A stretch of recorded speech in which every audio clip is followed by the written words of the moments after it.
Ring of Reign 13, along with the prodigal champ, Michael Sean Polston.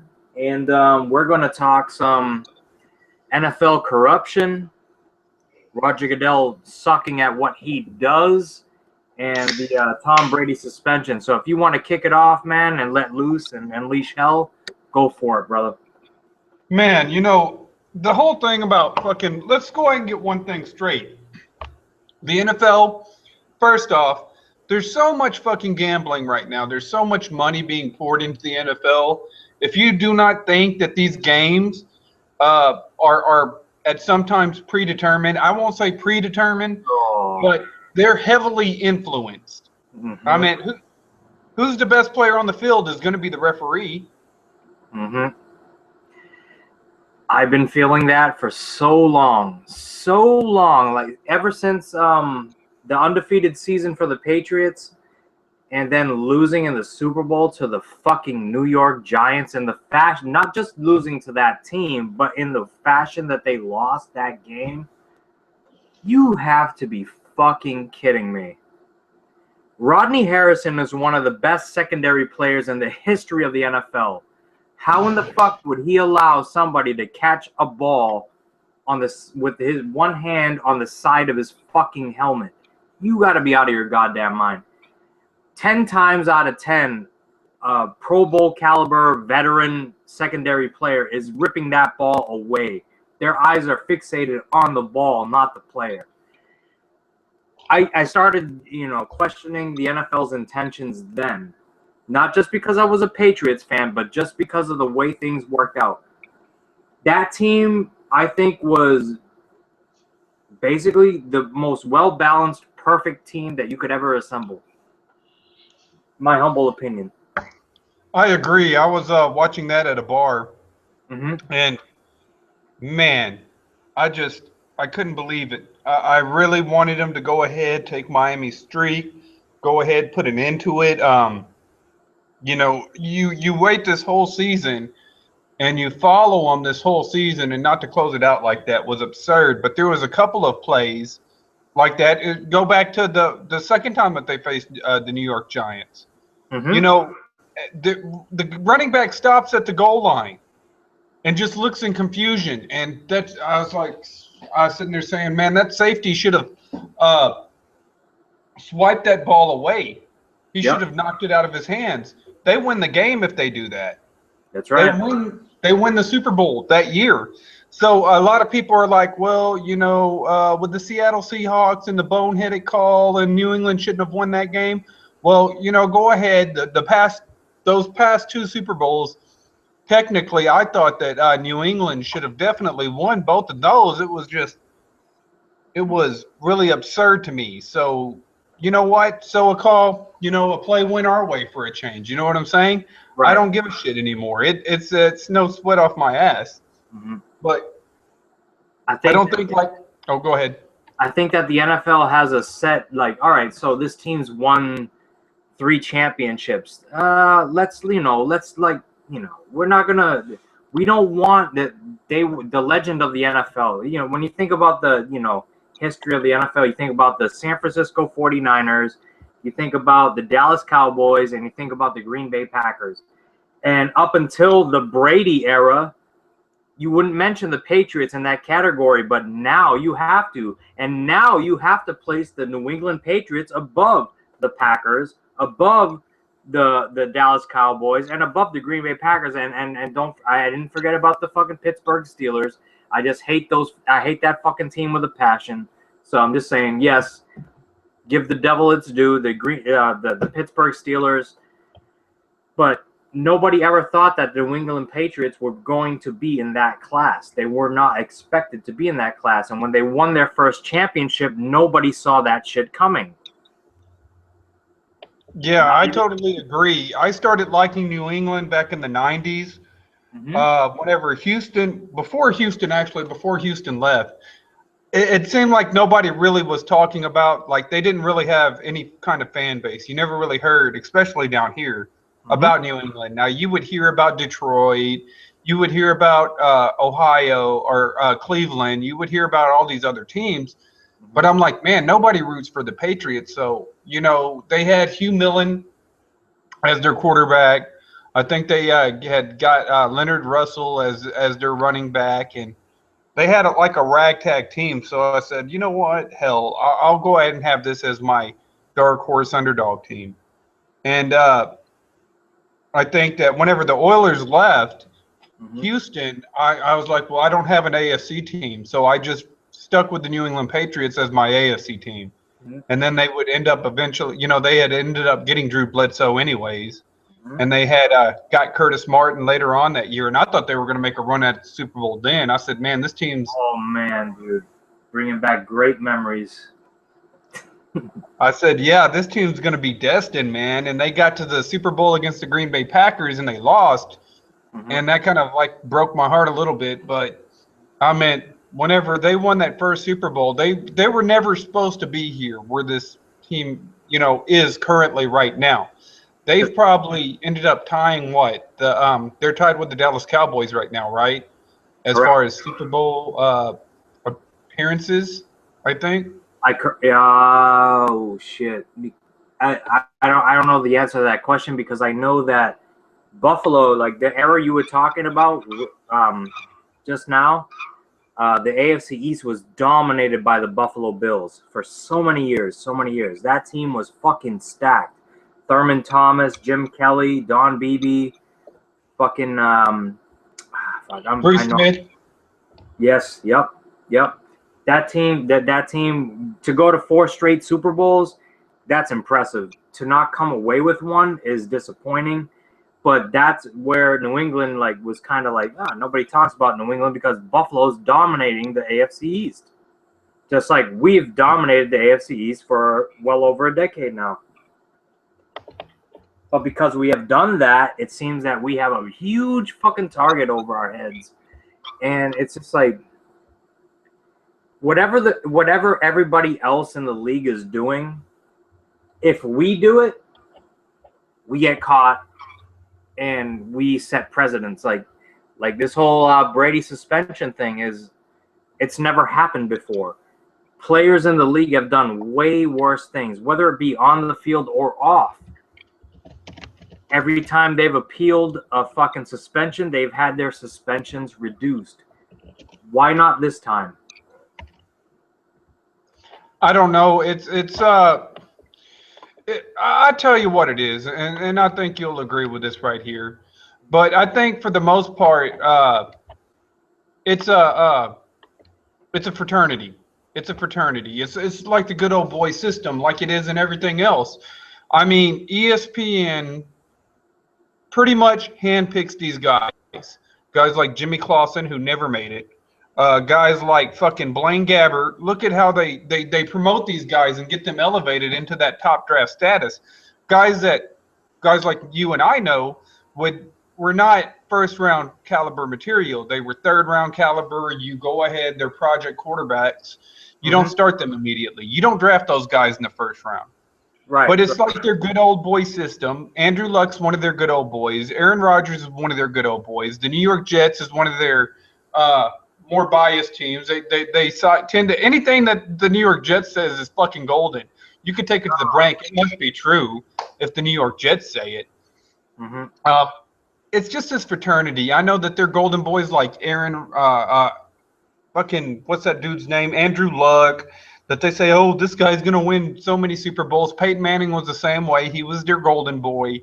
He was supposed to be the face of the NFL, just like John Cena. Guys like Tom Brady were never supposed to make it. You go and look at the NFL, you got guys like Tony Romo starting, who's a free agent, and with longevity, you know, he started for years, and he's probably put up some of the better quarterback numbers, probably the best quarterback numbers in that span. Brett Favre was not a first-round pick. He wasn't a first-round, labeled a first-round talent guy. Drew Brees. We can go back to Colin Kaepernick that everybody likes to preach about so much. Oh my God, fucking Drew Brees was basically exiled from San Diego.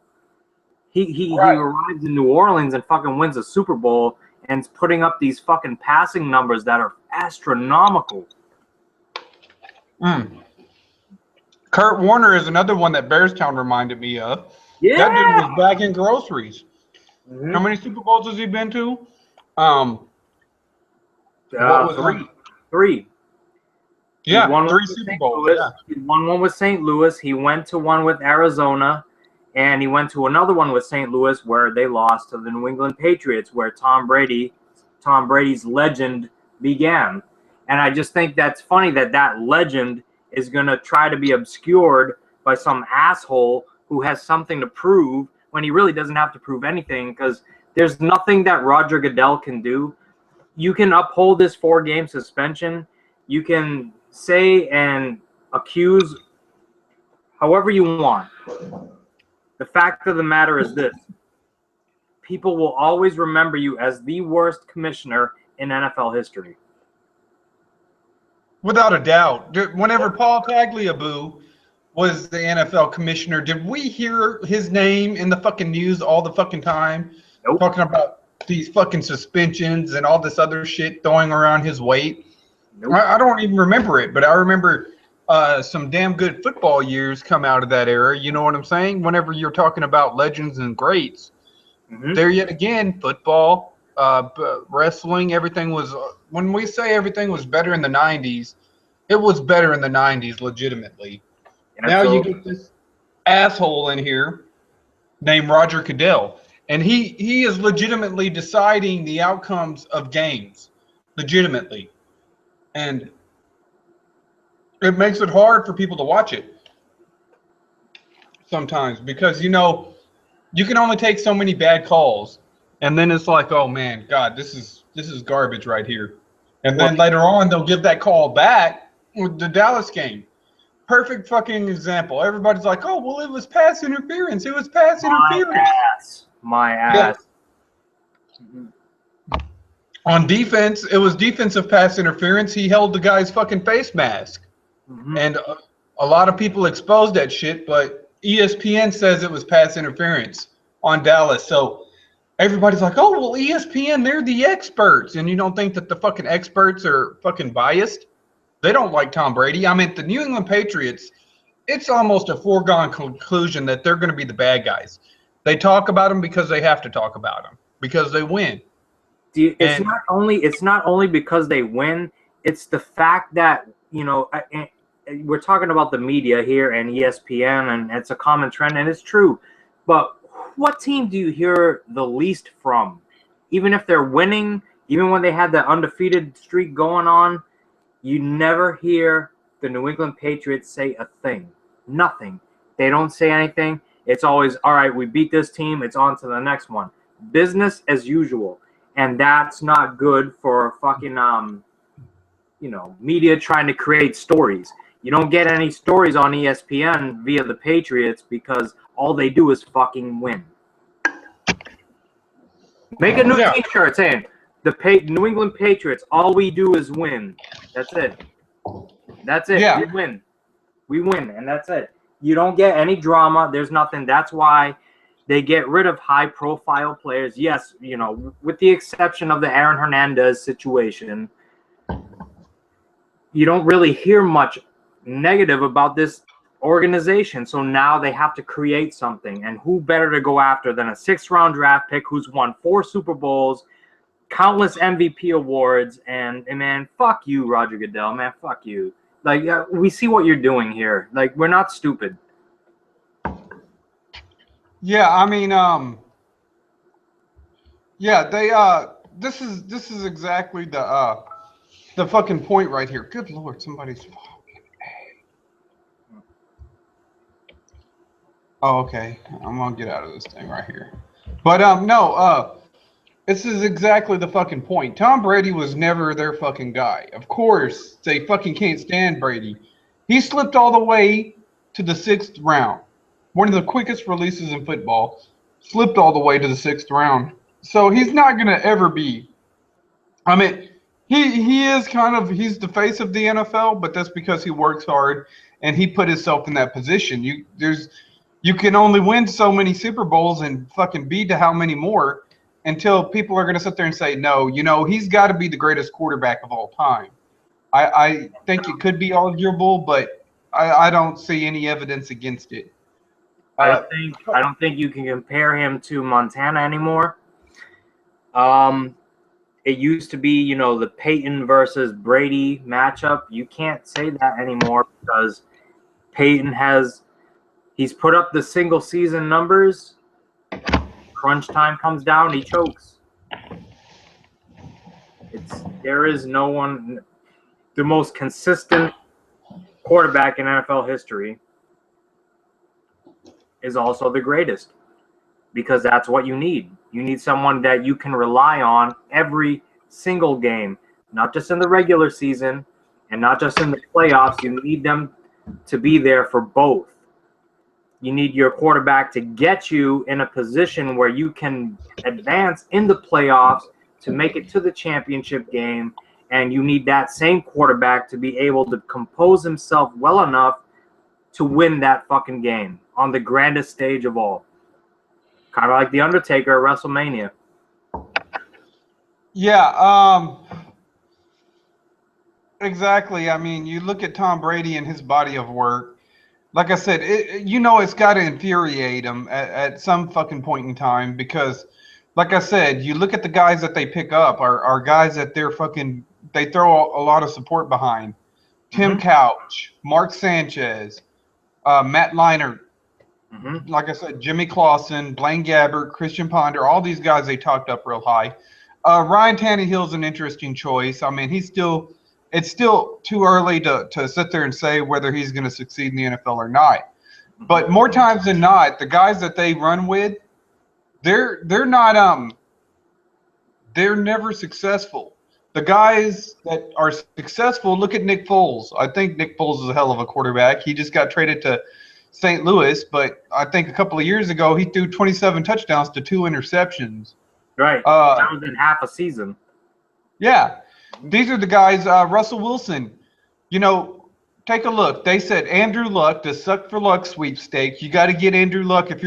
He'll take your team to the Super Bowl. He's going to take the fucking Colts to the promised land. Whenever Seattle got Russell Wilson, I said, oh, yeah. I said, yeah, 2012. I was like, yeah, this team's going to eventually, pretty soon, be in the Super Bowl because he's just that good. Kind of reminds me a lot of Drew Brees. But look, they come back, a couple of years later, Johnny Manziel comes out.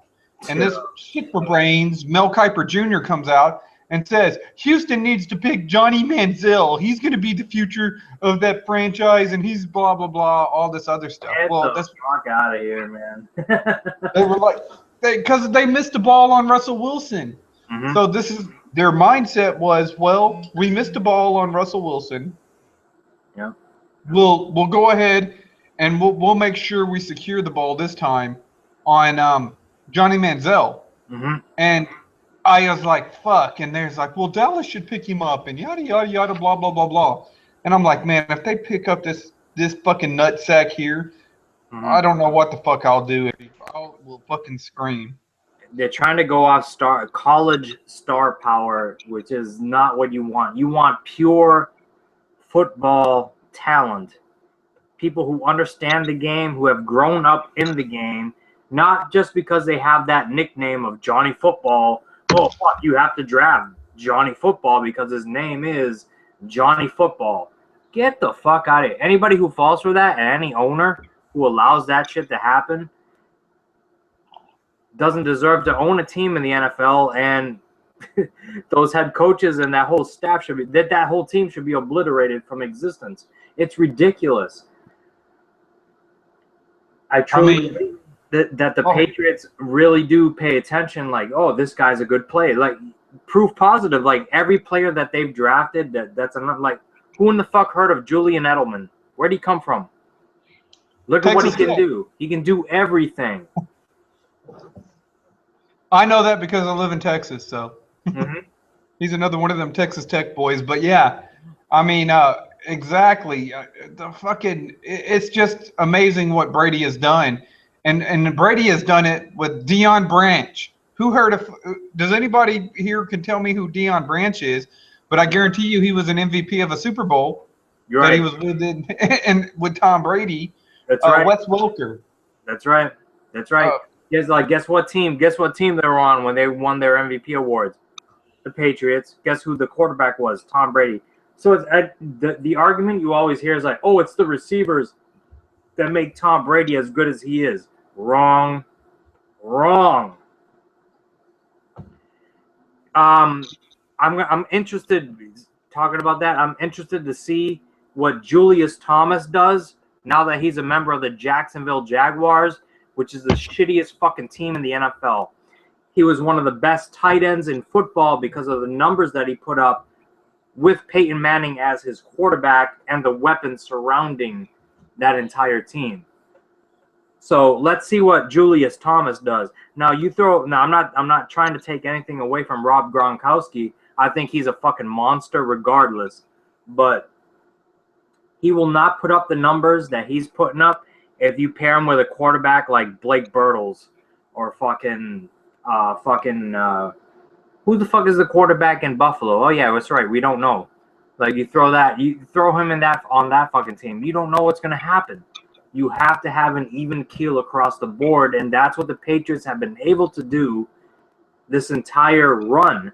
And it all starts with your fucking quarterback. And you know what? But I will say this right here. If Julian Thomas does have a breakout year, or, another year like he's used to having, putting up monster numbers, then we know that it was more Julian Thomas and less Peyton Manning, because that was like his favorite fucking target last year. I picked him up in fantasy. Yeah, absolutely. His favorite target was Demaryius Thomas. Yeah, I know, but Julian, man, he was getting after it. And like I said, Tom Brady has done it with like a whole fucking cast of wide receivers every fucking time. Every fucking Super Bowl, he's done it. He's done it with like new wide receivers. I mean, the best wide receiver he's ever had was Randy Moss. And then the NFL said, fuck, no, this isn't fair. Y'all need to take that motherfucker off your team. Right. Because it wasn't fair. You had probably I think to me, the best wide receiver probably of this fucking Jerry Rice is probably number one. Randy Moss is probably number two.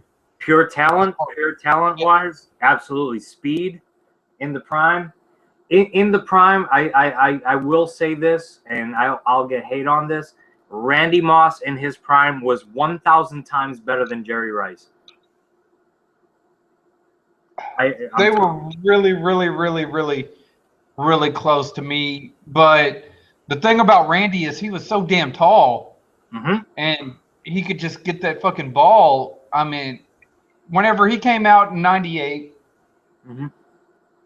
it was a freak of nature. He was a freak of fucking nature. He was the Michael Jordan of the NFL at that time.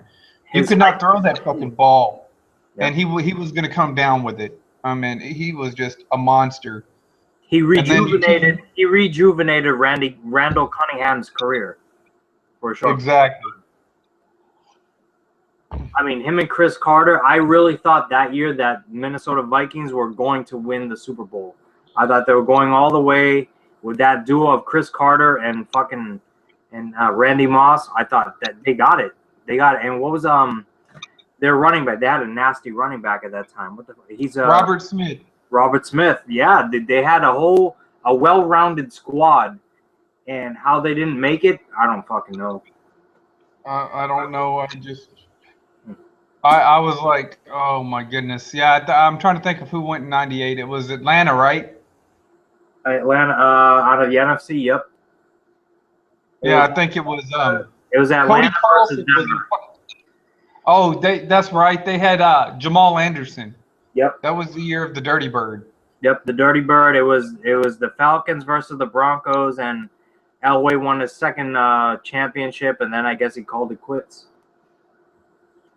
Yeah, I thought, for sure, then that they would win the Super Bowl too, because it was just impossible.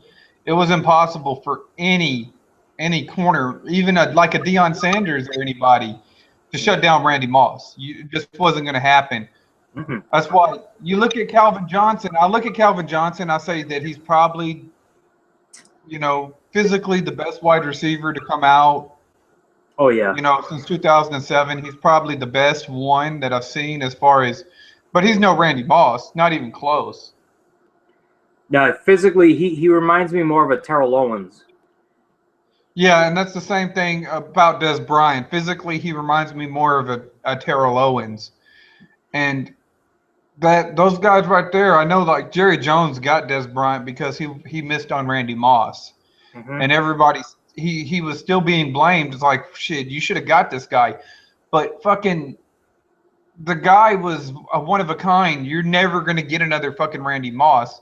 Nope. You may get somebody that's better later on, but Yep. there's never going to be another Randy Moss, just like Randy Moss was not another Jerry Rice. He was a totally different guy. The best receiver in the NFL right now, I know, like, I'll get hate on this too. And if I don't know. I think the majority of people that are football fans will agree with me. The best receiver in football right now is Antonio Brown. Hands down. Yeah. I don't care if he's a slot receiver. He is the best receiver overall. He can do it all. He's athletic. He's not as big. He's not 6'4", but he can do everything. He even throws touchdown passes. He's a lot like Julian Edelman. He can actually throw a fucking touchdown pass from time to time. He is the best receiver in the NFL right now, and Ben Roethlisberger should be fucking stroking his cock every day thinking about that dude. And he got, man, dude, they got another good tight end too. So I'm almost considering picking up Big Ben later on in the later rounds if he's still available. In a fantasy draft? Yeah, man. Yeah. Because I'm thinking the same thing. I was like, I know I'm going to get Cam Newton. So that's going to be the first quarterback that I pick. You always want like the dual threat guy because the dual threat guy tends to make more points. You want to know who my dark horse is in the entire fantasy draft to come? Who's that? Scott Chandler. The tight end for Buffalo? Tight end for New England.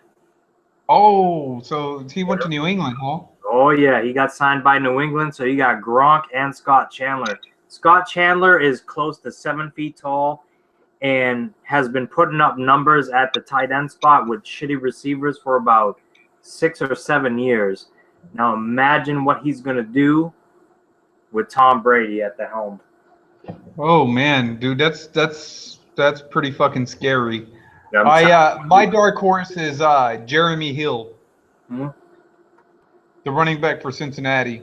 Yep. That kid did pretty good last year, but Cincinnati put their entire draft into their offensive line.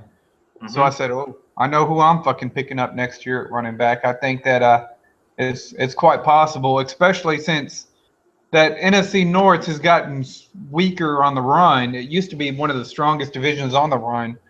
But now that the NFC North for the past few years have been kind of weaker on the run, their pass rush is not as great. I think that Jeremy Hill could see a lot of yards this year.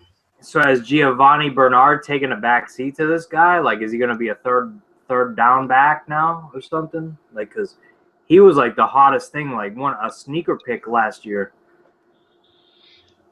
Yeah, I think that he gets injured quite a bit though, and I think that this kid came in and they really liked him. I guess because of durability issues and whatnot. I think that they kind of like Jeremy Hill a little bit better. So I think that would be my a sleeper pick that I would pick up. Definitely if I was going to get a running back and keep him on the bench, then that would be the guy. I think Jeremy Hill could possibly end up paying big dividends. Of course, I'm going to try to get Adrian Peterson first if I can help it. So, really? Yeah, I'm a big AP fan. You would take let's say you had the number 1 pick in a fantasy draft. Who would be your number 1 pick? That would be Adrian Peterson. Really? Yep, that's my number 1 guy right there. The guy at this stage in his football career. Yeah, definitely. The guy stays in shape, man. He's a workhorse. That dude right there. I mean, he's like, to a degree, he's like Terrell Davis to me, man. Okay. Oh, he's a monster. He's a monster, dude. Straight up. Yeah. Yeah, that's kind of what he is. He's not quite as big as Terrell Davis, but he's pretty fucking close. I've met him in person a few times. You know, he does this little event down here where he comes home every now and again and has a family reunion down here in Palestine, Texas, which is about 90 miles over here. So sometimes we'll go over there and we'll crash it and we'll Mm-hmm. get autographs and see what he has to say and whatnot. It's something good. Mm-hmm. But yeah, like I remember, I think my fucking fantasy team a couple of years ago was just, man, it was sick. It was the sickest fucking fantasy team, I believe, that you could probably put on a field. But I think it was the 2012 year, Mm-hmm. whenever Adrian Peterson had dropped, his stock had dropped. He dropped Right. all the way to the 5th round. Oh my So with the God. first pick, I picked up Calvin Johnson. Mm-hmm. My second pick, I picked up I think Jamal Charles. Third pick was AJ Green. Oh my God. Then the fourth pick, I picked up, I think it was Matt Ryan. Then I Mm-hmm. picked up Adrian Peterson. Later on, I come back to get Robert Griffin because that was his rookie year. Right. Right. And I had Frank Gore on the bench, and I had a bunch of like really good bench players as well, so I could trade in. And of course, I think I looked out and I think I ended up getting. Did I end up getting Gronk, or I ended up getting a really decent tight end? So I meant my whole team for fucking. I remember I had Seattle's defense and I scored like 55 points off of Seattle's defense alone. Jesus Christ. Just crazy. It was a crazy year, man. It was. My team last year was I cannot even fathom assembling a team like this again. I base it not just on my game plan, but on how the draft went. My first two picks, I had the last pick of the draft. It was just an eight-man league. My first two picks were, mind you, I had the last pick of the first round. I picked up Eddie Lacy and then Jamal Charles back to back. After that, I took Gronkowski, even with the injury situation.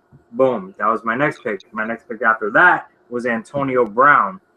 After that, my next pick was Jeremy Maclin, who put up fantastic numbers for the Eagles last year.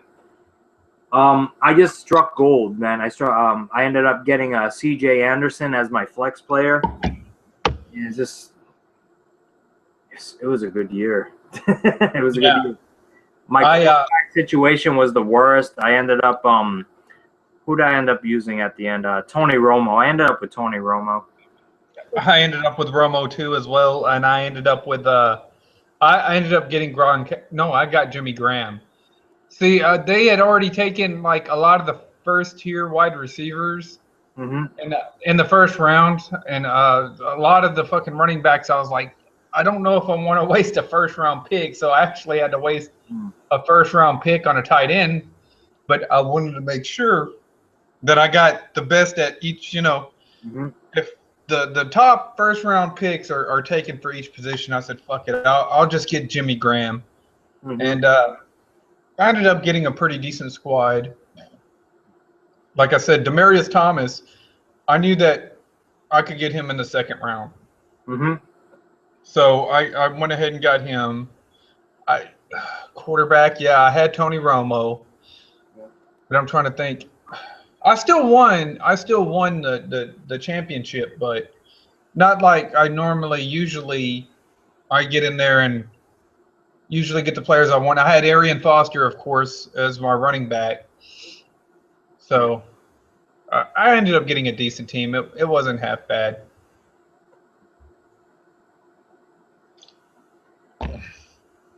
It wasn't half bad at all. Of course, I was shooting for LaShawn McCoy last year, which I'm glad I got Arian instead of LaShawn.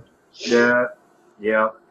I'm glad I stayed away from both of those guys. I went with Eddie Lacy because his career's still young, and he's on a really fucking high-powered offensive team. So how could you not? I don't know how many people passed on him. Like I said, I had the last pick of the first round, and usually after the first round is done, most of the running backs that you want on your team are gone. But the person before me picked up Aaron Rodgers, and had he not, I'd have picked up Aaron Rodgers with my first pick, and then I would have went with Jamal Charles' second pick. So who's your dark horse running back this year? This year, dark horse running back? Oh man, that's a damn good question. Honestly, you know what? I think that Shady McCoy is going to have a resurgence this year in Buffalo.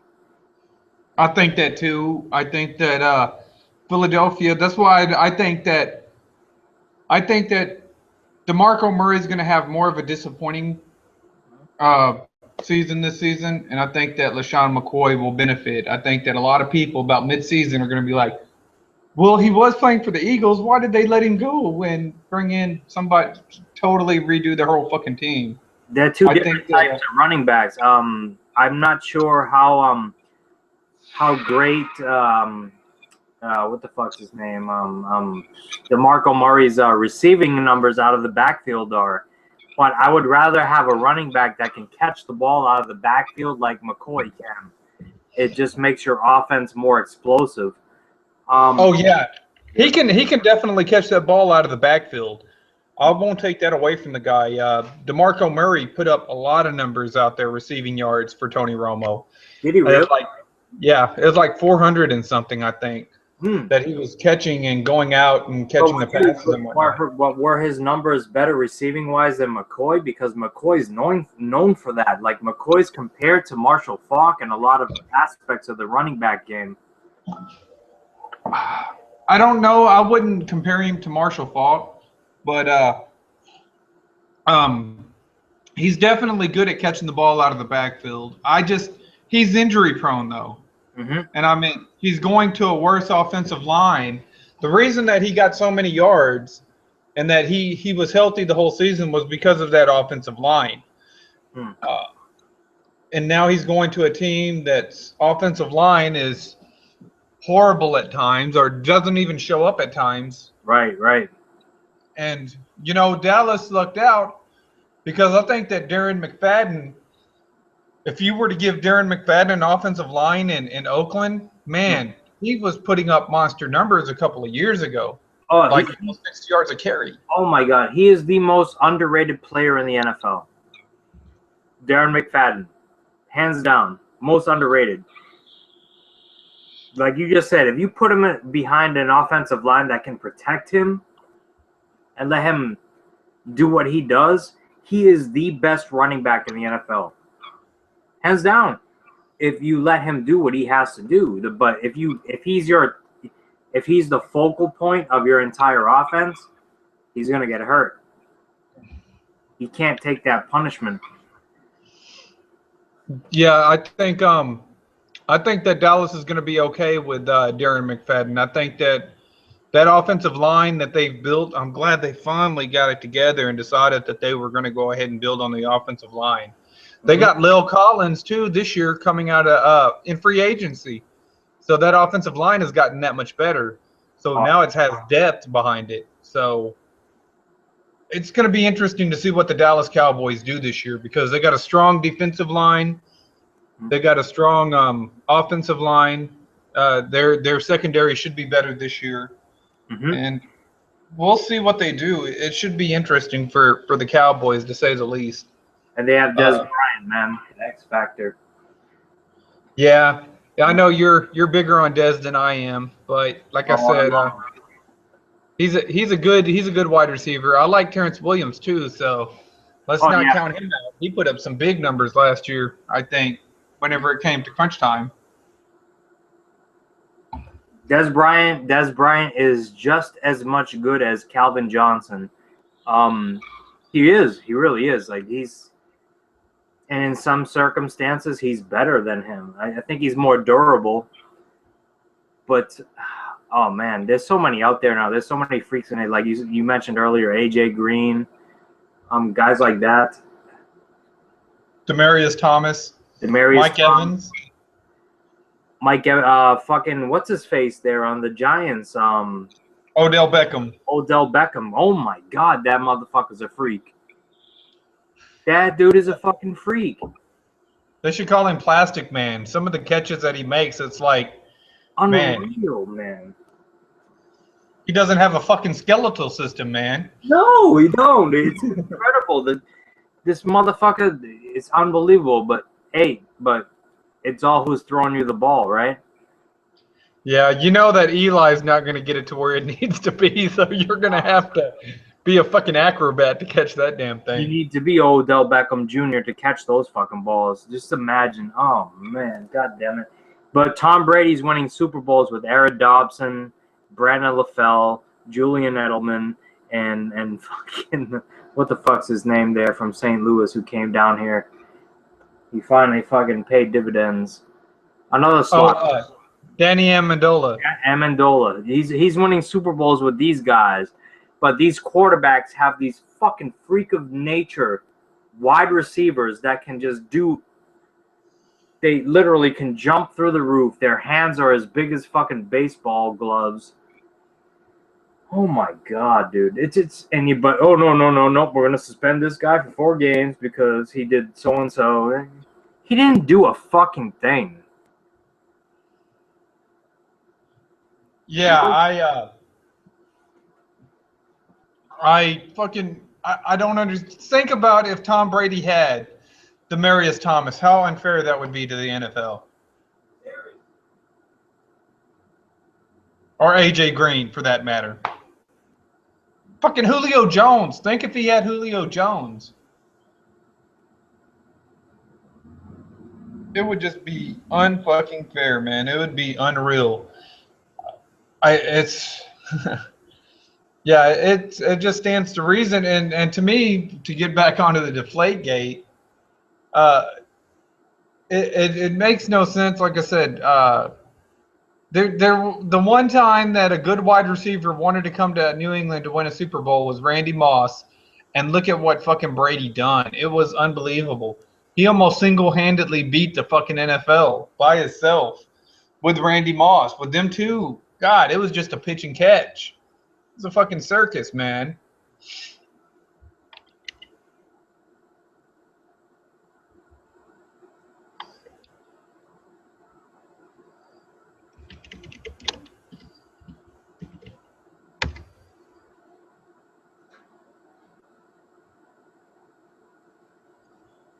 Oh, Jesus. All right. So, yeah, man, fucking. Is it unfair to the NFL? Yeah. With the rest of the league, I should say. Yeah. But, I mean, look at Peyton Manning the past 2-3 years. They've surrounded him with some of the best receivers in football, and look what the results were. Almost close enough, but I mean, Peyton is just predictable. It's easy to game plan around Peyton. It's almost impossible to game plan around Tom Brady. I think basically, and this is getting back into the Deflategate because it doesn't make any fucking sense whatsoever. And maybe you can help me with this right here.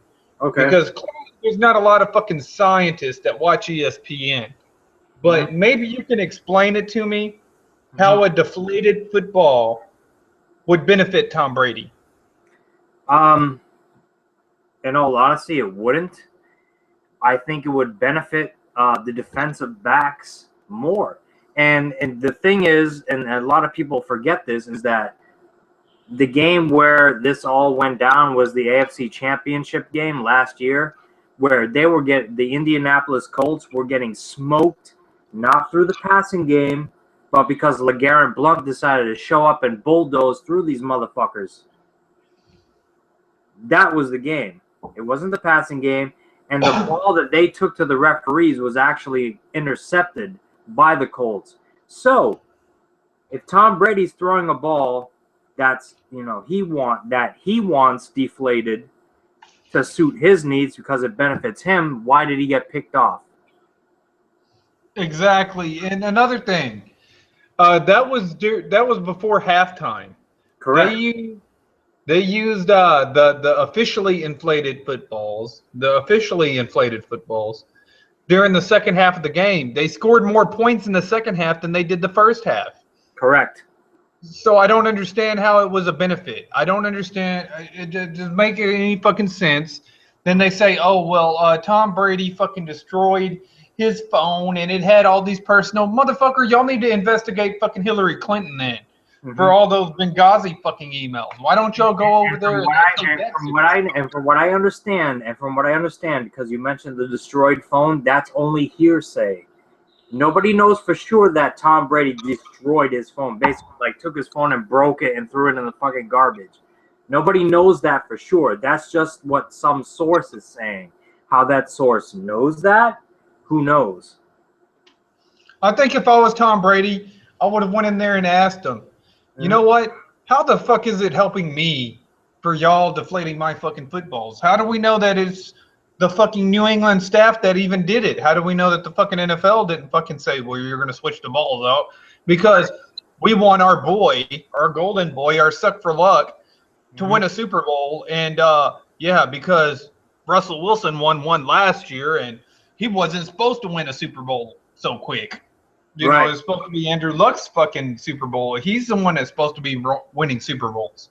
And I think he's got talent to do it. He needs, you know, right now they're in a rebuilding process and fucking Indianapolis, this shit just doesn't happen overnight. Nope. Russell Wilson was a really good gaming quarterback. He's a very smart quarterback. He can scramble, he can pass, and he has a hell of a defense backing him up. So of course Russell was gonna fucking win the Super Bowl, but they always want to sit there and say, well, we need to go ahead and get Andrew Luck to the Super Bowl. And to me, it would make more fucking sense if, say, the NFL said, well, you know, Tom Brady's not going to lose to the fucking Indianapolis Colts. However, you know, we'll just go ahead and deflate the fucking footballs. And they still ended up winning. Fucking just run the fuck out of the ball. Right. Indianapolis isn't going to stop you. That's you know something, man? That's a good fucking point. I want people to think about that. Now, think about it. Now, why did the Patriots run the ball more in the second half as opposed to the first half? Why did they do that? Was it because that the NFL officials actually were the ones who were responsible for deflating those fucking footballs and creating that controversy in the first fucking place, just to tarnish the image of Tom Brady and to boost the image of Andrew Luck, their next, you know, fucking god amongst men? Think about that, people. Think about that for a second. Like, seriously, because it wasn't the passing game that beat the Colts. It was the running game. And our defense. But yeah, they had to throw it on fucking Brady because guess what? Brady's been to 6 Super Bowls. He's won 4. He's not supposed to do this. They're considering him the greatest quarterback of all time. And then they were coming out with, you know, everybody was sitting there saying, well, he's better. This makes him better than Montana now. And next thing you know, all of a sudden, they can't let it go on. They have to sit there and not that long, the next fucking day, they're talking about, well, the balls were deflated. And, of course, he's laughing it off because it's a big fucking joke.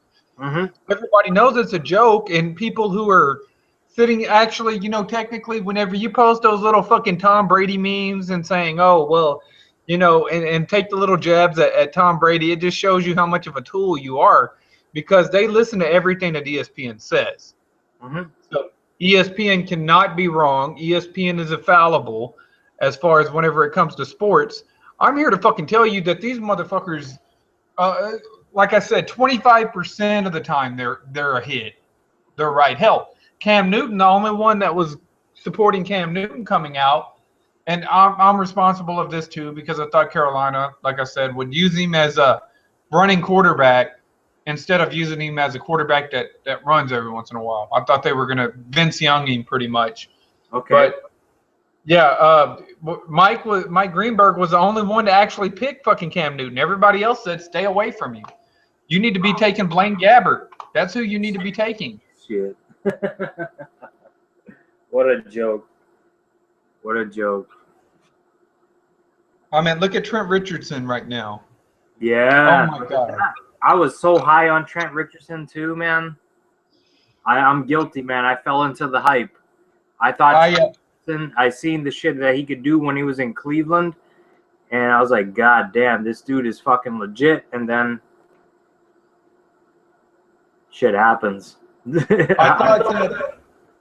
thought that Cleveland should have took AJ Green with that pick, and then come back and get Trent Richardson with their second pick. But instead, they decided that they wanted to go with Trent Richardson and Brandon fucking Whedon. But could you imagine Colt McCoy with fucking AJ Green and Trent Richardson? Oh man. Oh man. Oh no. It's so bad. Like looking back on it, like I can see why like people second guess and whatever, but at the end of the day, like I think, and I think this is what the Patriots do really well. They don't look into a person's special talents like, oh, this guy can do this really well, so we're going to take him first. We want the guys that are good in all areas. Like, if we need them to do this, they basically players that are multifaceted. Do you know what I'm saying? That's why y'all picked Malcolm Brown this year. Nope. He could play anywhere on the defensive line. Right. There you go. Troy Brown. Troy Brown at the end of his career, he was a slot receiver, but then he was playing cornerback and he was returning kicks, doing all this stuff. Amendola returns kicks, plays the slot, all this stuff. Julian Edelman, fucking on trick plays, can throw a touchdown pass. That's the type that it's intellectual warfare more so than just like, hey man, we got the best running back in the football league, and we're just going to run it down your throat. It doesn't work that way anymore. I'm sorry, guys. The 1940s are over. We have the smartest quarterback in the NFL, and we have the smartest head coach. And those are the ones that are the key to us winning championships. As Polston and myself have stated, the cast that revolves around those two guys has been ever-changing in so many years. Been to 6 Super Bowls, won 4 of them. The formula works. And it does. And I mean, all credit to the offensive line too. Oh, they absolutely. Usually the offensive line like crazy. I mean, you look at some of the guys that really contribute to the Patriots, and they're not first. Like it's a lot like Seattle. You could tell that Pete Carroll definitely coached under Bill Belichick. And you could tell because they find gems in the later rounds. They always find the best players in those mid rounds is where you're going to get, for some reason, as of late, those are where you get your talents. Like I said, hell, Brady went all the way to the 6th round. I think Terrell Davis. I guarantee you John Elway doesn't win a Super Bowl without Terrell Davis at all. You could forget about it. And he went in the 6th round.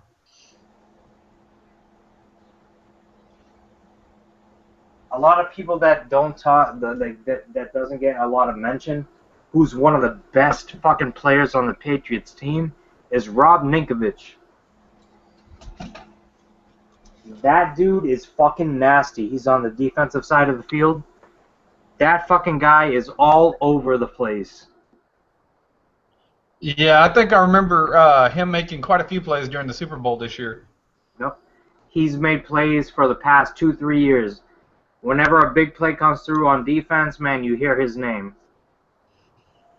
Jesse, what's up, man? Welcome to the podcast or the fucking live hangout or whatever the fuck you want to call it. And that's what we're going to call it these days is the live hangouts Google Plus podcast. Yep. What's up? We're talking Patriots and fucking how Goodell's an asshole. So we already know that. Yeah, we're just trying to derive a plan on how we're going to dethrone Roger Goodell as commissioner. What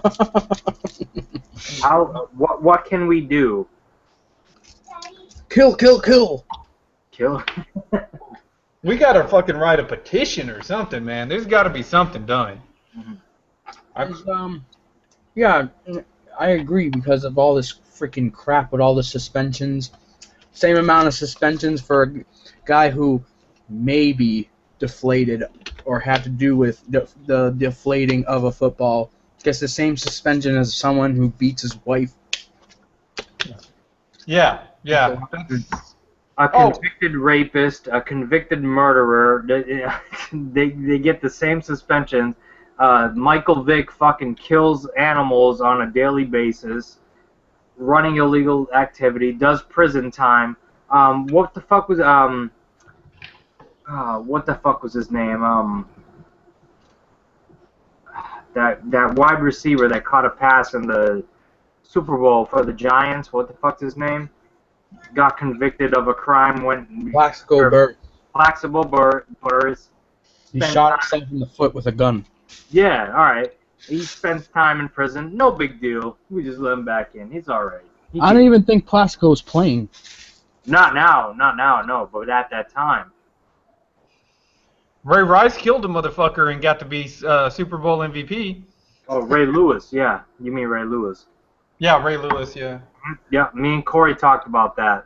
Served no suspension, went to trial and everything. No suspension, nothing.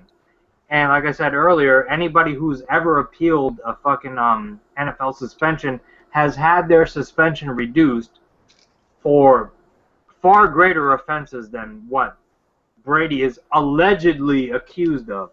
Allegedly, because they have no proof, because Tom Brady did not deflate any footballs. They just think that he knew about it. Get the fuck out of here, man. They think that he knew. Think about that, brother. Those words.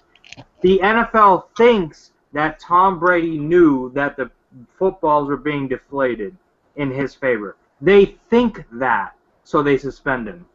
You could look at the Josh Gordon situation and how he handled that. He suspended this motherfucker for an entire year because he had a drink on an airplane. He had a drink on the airplane. Yeah, I didn't know that. Are you serious? Yeah.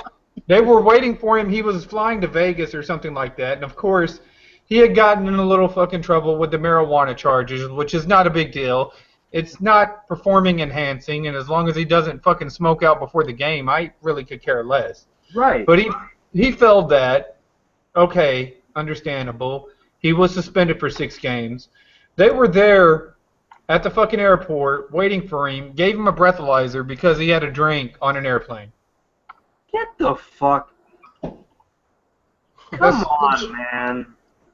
It shows you how stupid they are, and fucking, of course, ESPN's over there saying, well, this kid deserves this suspension, and he knew all this stuff, yada, yada, yada, running their fucking garbage-ass mouth, just like they always fucking do. And then he replies back to him professionally. You can have a guy on ESPN, Ron Jaworski, Jaws. Yeah. Oh, when I was a quarterback, I used to throw this pattern to this guy, and I used to throw the pattern to that guy. But I never smoked weed, and I never did drugs, so I should be in the Hall of Fame, goddammit, yeah. And I tilt my head every time I say something because I want you to really pay attention to me because I really am meaningless in real life because nobody gives a fuck about who Ron Jaworski is. Nobody does. Yeah. Nobody does. No. Yeah. No, so I'm going to say this stuff. Tom Brady should be ashamed of himself because you know what? Because he's a good-looking man married to a supermodel and has won 4 Super Bowls where I don't have any. So, fuck Tom Brady. Have a good day. This is ESPN out. Yeah, it doesn't matter, right? It doesn't matter if you threw this fucking pass. It only matters if you complete the motherfucker. And unfortunately, Rob Gronkowski didn't fucking complete enough to keep his fucking job. Right. God dang, yeah. I was a quarterback for the Philadelphia Eagles for so many years, yeah. And I can break it down. I'm going to break it down for you. So here's where Rob Gronkowski completely obliterated this secondary fucking pass, and Tom Brady threw the perfect pass, but Tom Brady maybe deflated the football, so that makes me better than Tom Brady, even though he won 4 championships and I don't have any. And then I know I'm supposed to be a Cowboys guy and everything like that. Seriously, but he sweats the Philadelphia Eagles' ass. But fucking Troy Aikman, God, you can't tell me that this motherfucker is not biased. Okay, whenever fucking Brady gets caught, oh yeah, it'll help you throw the ball better, you can grip it better, and all this other bullshit that nobody's gonna fucking believe. I like you, Troy. Thank you for the '90s. But fuck that shit. I'm not that fucking stupid. And then whenever he does call a Cowboys game, he's always dissing the fucking Cowboys. Oh, well, they just need to tighten this shit up, yada, yada, yada. Okay, we understand. You missed a game. You want to win another fucking Super Bowl. Shut the fuck up. He still thinks he's the quarterback. Oh, my goodness. He drives me up the fucking wall. He still thinks he's the quarterback of the Cowboys. And you know something, in all honesty, when I watch Cowboys games, I feel the same way. I'm like, man, when I see Des Bryant and I think of Michael Irvin. But where's Emmitt Smith and Troy Aikman? Maybe. What's the other guy? There was another receiver on that team that was Alvin Harper? Alvin Harper. Oh, that dude was fucking nasty. One of the most underrated players in the NFL. Yeah, I mean, that motherfucker there could jet, too. Mm-hmm. I mean, he wasn't like Michael Irvin. Michael Irvin was more of a, he was more of a position wide receiver. He was the one that you could squeeze the ball into in tight space, and he's going to make the catch. But Alvin Harper. Yep, he was a tight end at wide receiver, pretty much. Yeah, I think Alvin Harper, though, he's that guy that you throw it to, and he could take it all the way to the house every time. Mm-hmm. Yep. One of my favorite receivers.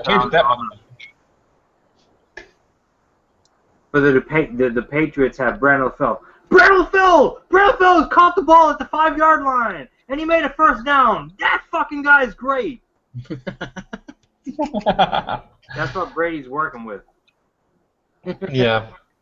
That's what Brady's working. He's winning Super Bowls, though. Oh, we can't have that. Oh, no. Oh, we can't have that. Nope. Deflate.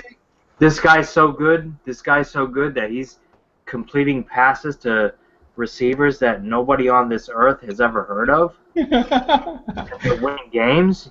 Wait a minute. Hold on. Commissioner Goodell, we got to put a stop to this. You're right. We have to. Tom Brady is too damn good. What the fuck are we supposed to do? For 4 games at least. Let's take 2 PSI out of the ball. Yeah, fucking, Mel Kiper and Todd McShay are like, damn, Tom Brady, he's making us look like we don't know shit about football, and we don't know shit about football, but you can't let our people, you can't let people know that we don't know shit about football, so...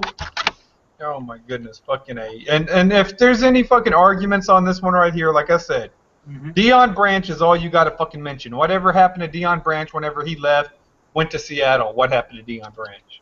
Exactly.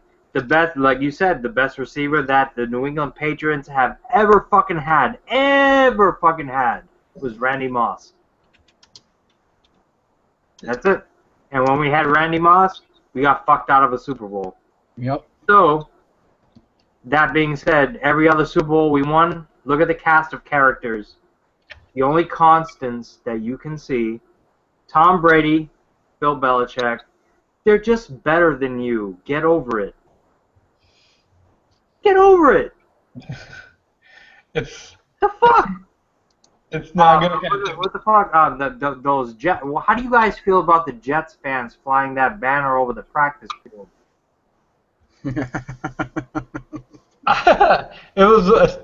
It was like one banner, right? Yeah. And then cheaters look up or some shit like that. And then like I had saw a meme that says, "Oh, okay, well we'll go ahead and hang our 4 banners over ours and stuff like that." Yeah. But the first banner, it's the first banner that the Jets have ever hung up in about fucking 20 years, 15 years. Yeah. I mean, when's the last time that they've won an AFC championship game? That's a good fucking question. 4 decades. Yeah, it's not happening anytime soon, I don't think. Nope. I cannot stand that team, too. Because every time the Jets start fucking winning, ESPN's like the fucking Sanchez. They make up these special little fucking cool names, and then they're all like, oh, it's the New York Jets. They're winning. I love Mark Sanchez. Oh, he's the Sanchez. Oh my God. Guys, where is he now after the butt fumble? Oh, backing up Tim Tebow, I think. Is he back, Tim Tebow? Oh, shit. Wait a minute, you tell me that Tim Tebow is actually employed by the NFL? Yeah, he's playing for the Eagles. Get the fuck out of here. Yeah, I don't know why the fucking, okay. This is why I don't understand why there's so much of this whole, oh, the Philadelphia Eagles are going to be winning the fucking NFC East this year. Chip Kelly's made a bunch of moves. Yeah, you traded Nick Foles to fucking St. Louis. You got rid of fucking LaShawn McCoy, sent him to fucking Buffalo. What are you going to do? You're going to use, Tebow or Sanchez and, fuck, I don't even know who the other fucking quarterback is, but I sure hope they have another quarterback. Oh, Sam Bradford. Mm-hmm. Unless Robert Griffin III resurrects his old self, the winners of that division are going to be the Dallas Cowboys. I'm sorry, guys. They're gonna run away with that shit. Yeah, I mean, Dallas does have a tough schedule. We'll be playing New England this year too. That's fine. Fuck! That's hard for me. That's hard for me down here. Mm. Because I'm a fan of both. So, yeah. I can't wait. I can't wait for the Indianapolis game. I really can't, because I guarantee I don't care if it's Garoppolo at quarterback. I can for certain it's going to be Brady for that game. We're going to put 50 on those motherfuckers, and I hope they put 70. Yeah. I really hope, and I'm sure that Belichick's we're gonna fucking destroy them. Make Andrew Luck look like a fucking pussy. You want to see your Well, fucking Andrew Luck got destroyed by the fucking Patriots earlier this year, or earlier last year, in a regular season. Then they got destroyed by the fucking Cowboys, and then they ended up getting destroyed again by the fucking Patriots again. So I mean, nothing against Andrew Luck. I really don't hate Andrew Luck like I hate fucking John Cena. But I mean. All right, Jess. No, Jess had to step away, so I'm not trying to interrupt. Continue. Yeah, it's just fucking ridiculous, man. It just doesn't make any fucking sense why they're sitting here investing so much in Andrew Luck. That this is why we don't like John Cena, is because the WWE just invests too much in John Cena. The NFL invests a lot of fucking shit to make this fucking Andrew Luck project work, and I don't even know if they're getting a wild card maybe this year. I think I got them as a wild card, but Houston may end up taking that division. Very possible, very bad. Houston's always there. They have a really solid core. The only thing that fucks up Houston is their quarterback situation. If they had, again, if you have a good quarterback, you're all set. Andrew Luck, I will say this. He is that good. He is fantastic. But he was brought into a program that was already established, and the players that were there, even the ones on what the fuck's his name there? The receiver, I can't remember his name, and that's sad to me that I can't remember his name. Basically, what I'm trying to say, Andre Johnson. No. On the Colts. Yeah, Andre Johnson. No, not him. Before that, fuck. What the fuck is his name? T.Y. Hilton? No, old guy. He's been with the organization forever. Oh, Reggie Wayne. Reggie Wayne, yes. Like, when he came in that league, you have a veteran receiver like that, it eases your way in. So, and he's always had weapons. So that team was a playoff team when he came into the league, is what I'm trying to say. It's not like they're rebuilding from the ground up.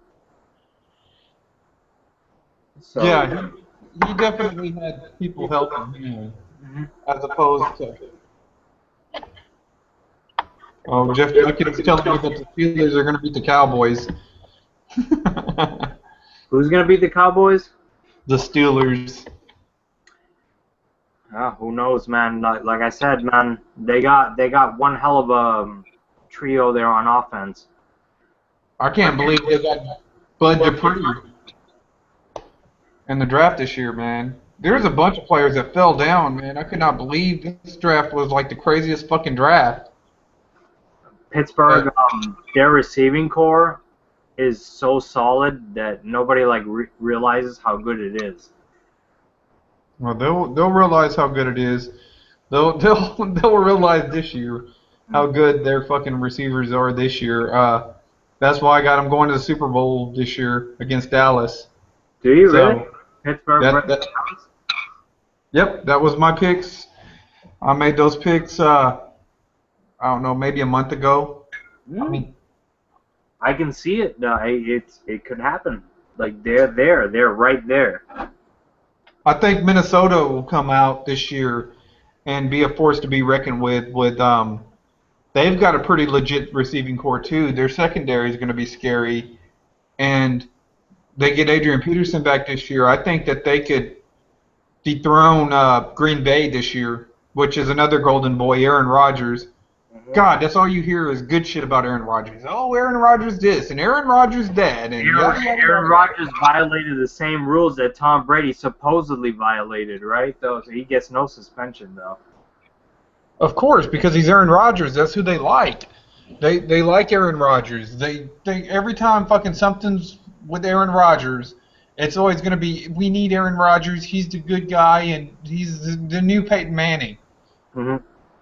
And I think that, yeah, I mean, he's, like I said, he kind of reminds me a little bit of Andrew Luck is what they like, but it's just sad, man, that all these biasness, you know, back in the days, even like you knew the Cowboys were going to win the Super Bowl, but it always seemed like your team had a chance to at least make a run, and now you don't get that anymore.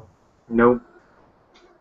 I'm telling you, the team to watch out for this year, I swear to God, and they're in our division, Buffalo Bills. Watch out, they're coming, man. They're coming. I was gonna say the Miami Dolphins. No. For some reason. Fuck Miami. They always find a way to screw shit over. Buffalo's coming. Their defense is stacked. That defense is fucking stacked, and they upgraded on offense. Oh, man. The only question they have is, again, quarterback. But we'll see. The only thing about the Buffalo Bills is they'll be good for the next couple of years, but they got Rex Ryan, so Rex Ryan's going to end up, within the next couple of years, they'll be wiping the fucking slate away and barely fucking winning like he did with New York, handed a fucking franchise team, and then managed to piss that franchise team away. That's how New England stays fucking, like, Rex Ryan is the Grim Reaper to NFL teams. If you have a good NFL fucking team with a really good defense, really good offense, really good running game, he's going to come in and he's going to go ahead and take you to a couple of AFC championship games, and he's going to put that knife right in your fucking back, and then that's going to be it. We'll see. We will see. Yeah, I don't know. Like I said, the only bad thing is, like I said, the New England Patriots seem like they have the target on their back. That's why I've kind of wanted to go a little bit different this year in my predictions for the AFC East. Like I said, I lean more towards Miami, but I can see your point on Buffalo. Both teams have improved quite a bit.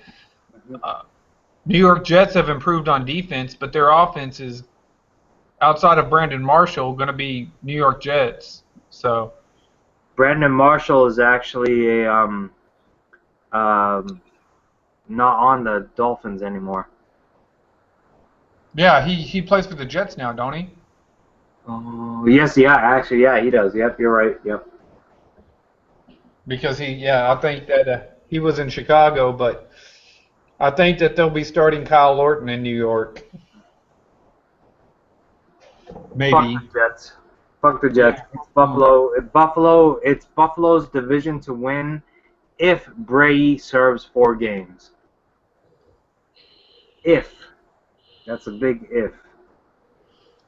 Well, I like what Miami did. They brought in Ndamukong Suh. I think that their running game should be a little bit better. I do like the pickup they did with Jordan Cameron. I thought he was a underrated tight end, but he was playing in fucking Cleveland. Mm-hmm. So, I mean, I like Buffalo, but who's their quarterback? Is it going to be E.J. Manuel again in Buffalo? I'm thinking it's going to be E.J. Manuel in his second year. So that's the biggest question, but who knows? Like, things can change. The preseason hasn't even come yet.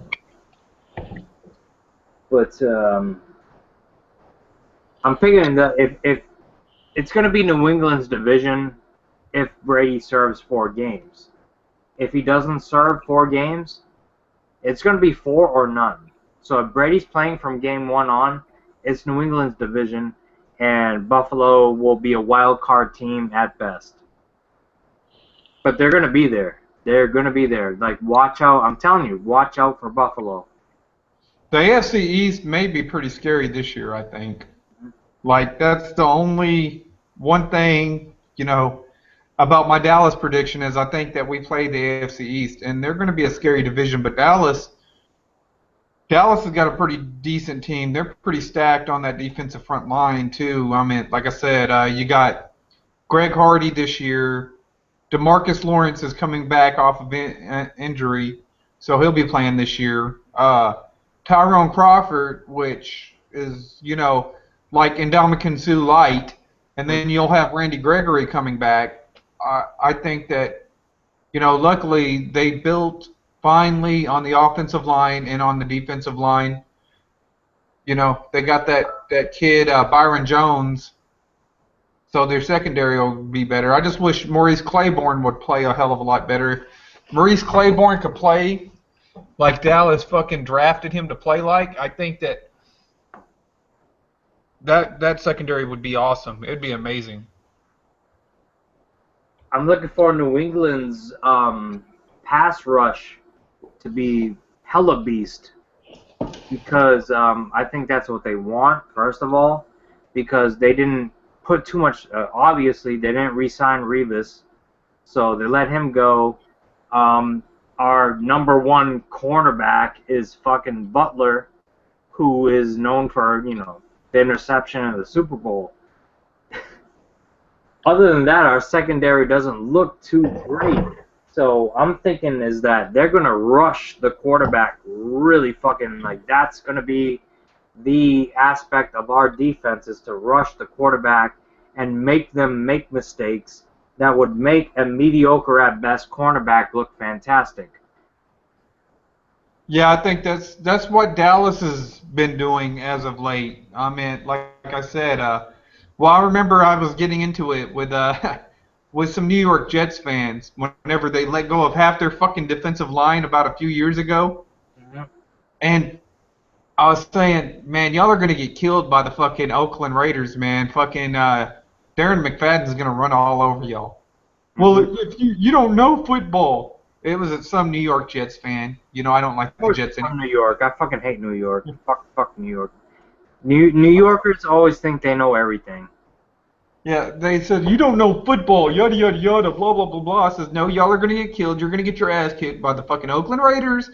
Darren McFadden's going to run all over y'all. Y'all let go of all your defensive line. Then they go over here and name their favorite defensive line players. And I says, okay, we'll see. And fucking, dude, they got their ass kicked by the Oakland Raiders. Darren McFadden ran all over them, just like I said that he would do. And then the next thing you know, you hear fucking Mike Greenberg saying, well, we got rid of all our defensive linemen. That's the problem. No shit. I should take that money down. Oh, excuse me, Mike Greenberg. Why did they? How were they able to run all over you? Oh, well, because we got rid of our defensive line is like not here anymore. All we got is these guys from the D leagues and the semi-pro football leagues. So we Canadian football. Yeah, the Canadian Football League, and these guys are great, and we have all our faith in them. But Darren McFadden just said fuck you and just ran around them. And we're gonna fix that next week. Don't worry, we're gonna make some adjustments, and all these guys, they're gonna be promoted from the D leagues to the C leagues. So then maybe hopefully in a couple weeks they'll be promoted to the B leagues. Dumbest quote I ever fucking heard on an ESPN chat was, well, if Indianapolis, this was whenever Peyton Manning got injured, if Indianapolis had a quarterback like Mark Sanchez, they would probably still make the playoffs. And I'm like, what the fuck? So Mark Sanchez is better than Kerry Collins. Okay. You'll make me have a heart attack and die in this shit, man. I had to stop commenting on it, man. I had to stop commenting on ESPN, dude. They say some of the dumbest shit, and I don't know. It's just fanboys, you know what I'm saying? Fans of their team, and even I could fucking deal with reality. When Dallas sucked, I said, yeah, they're gonna suck until they get some offensive linemen, some defensive linemen. Doug Free, for the life of me, this motherfucker was supposed to be the left tackle. I literally seen an Atlanta Falcon run a complete circle around Doug Free and still sack Tony Romo. I was lucky enough to, when I became a real hardcore football fan, the first game that I watched was, it was a regular season game. It was the Miami Dolphins versus the New England Patriots. It was Drew Bledsoe versus Dan Marino. And they had a fucking shootout. I think they threw, between the two of them, they threw 9 touchdown passes. The game was fucking epic. Ben Coates was the tight end for the Patriots. Great fucking team that year. I remember that game. They threw for like 1,100 yards in one game. Yeah, it was fucking sick. It was fucking exciting as hell, man. And that made me a football fan, and that made me a Patriots fan, because the Patriots sucked at that time. Like, they didn't, and Bledsoe, like, he put that team on the map for me. Yeah, Bledsoe was crazy good. I mean, he was good, but he just, like I said, you know, Parcells right there does stuff Parcells' way, and Parcells could never adapt. Mm-hmm. And I think that Bledsoe, for all his faults, because Bledsoe will always be the known to let the 6th round draft pick come in, take his fucking team, and win a Super Bowl with it. So I mean, that's what Bledsoe will be remembered at. But whenever Bledsoe came in, I mean, he was throwing for like 400 yards, 300 yards. Now, granted, you know, a couple of years later, I think about 3 years later, fucking Curtis Martin came in, and then they got Terry Glenn as well. Yeah. And then they finally got a little bit of a team around him, a little bit of a squad, and they finally went to the fucking Super Bowl. But yeah, Bledsoe was a pretty. I thought Bledsoe was going to win. He was big. He was strong. He was like kind of like he was Ben Roethlisberger without the mobility. Right. He had a fucking hell of a fucking arm too. Oh my God, he had a cannon. That motherfucker could launch that fucking ball for miles. Awesome. Like, but I don't think he just. I think he's a legend in New England still to this day, because Tom Brady went down and he came back in and fucking he held the fort, man. Even after having his job taken away from him, came back in, fucking won a playoff game against Pittsburgh, who was heavily favored. They won that game thanks to Drew Bledsoe. Not Tom Brady, but Drew Bledsoe. So Drew Bledsoe and deflate balls too, guys? Yeah, probably because he plays for the Patriots. Of course, yeah, you know, he deflated the balls and, you know, ran over and fucking hit a defensive player, you know, full force after getting his fucking, what was it that put him out? Like a broken rib or something? I don't know. The only one that I really remember, because I wasn't here that season that Brady won the Super Bowl. I was actually deployed. But I remember the one game that I remember hearing about was the fucking one against the fucking Raiders. Mm-hmm. What do they call it? The fucking tuck rule game.